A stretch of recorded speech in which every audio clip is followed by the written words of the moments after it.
ये जो हाता हाता हाता किया जाता है ना, ये तिवारी हाता नहीं है, ये मिश्रा हाता है। वो जो जमीन है वहां पे चिल्लू पार के खखाईजपुर गांव के पंडित भगवती मिश्रा की वो जमीन, वो मरई रही है।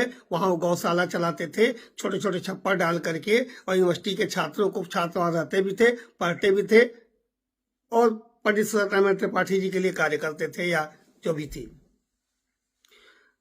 वो भगवती प्रसाद मिश्रा एक रात अपने ही छप्पर में मरे पाए गए। नाम था भगवती मिश्रा का उस जमीन पर। कहते हैं पुराने लोग कि जहर दिया गया उन्हें, भगवान जाने किसने दिया होगा, मैं क्या जानूं, अंतर्यामी तो हूं नहीं।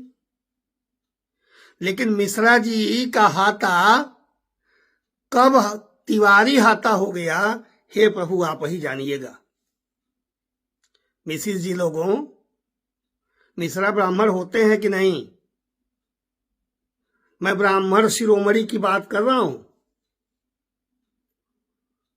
पता करिएगा भगवती मिश्रा कौन थे, कैसे मर गए, और कैसे वो जमीन उनके नाम हो गई, फिर कैसे वो हाथा हो गया। इतने नहीं, ब्राह्मण है ना, तो ब्राह्मण तो पूजा पाठ करता है ना, भगवान को मानता है ना।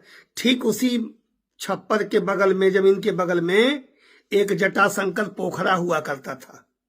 जानते हैं, जटाशंकर पोखरे के बगल में एक मंदिर था।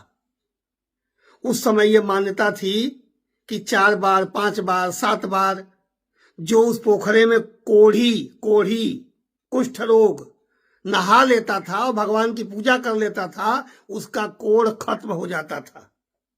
कोढ़ियों को नहाने वाले जटाशंकर पोखरा, कोढ़ियों को ठीक करने वाले जटाशंकर पोखरा की आज की स्थिति क्या है? पुजारी की औकात है, ब्राह्मण तो है पुजारी, वो दूसरी पीढ़ी का, उसकी औकात है कि रोक पाए, कह पाए।